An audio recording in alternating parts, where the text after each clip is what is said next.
Hello everyone. In this tutorial, we will explore how to fix the autocomplete issues in Visual Studio. First, let's take a look at how your issue might be appearing. If IntelliSense is not showing up in Visual Studio while working with Unity, you may notice that errors or warnings may pop up indicating missing references or incomplete code suggestions. Now, let's fix this issue. Open Unity and go to Edit greater than Preferences and navigate to the External Tools tab. Under External Script Editor, select Visual Studio from the drop-down list. In the Preferences window, click the Regenerate Project Files button. This will refresh the .csp, .roj, and .sln files, ensuring Visual Studio has the most up-to-date configuration for your Unity project.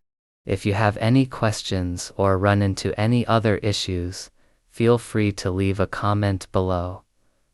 Be happy to help. Thanks for watching, and happy coding.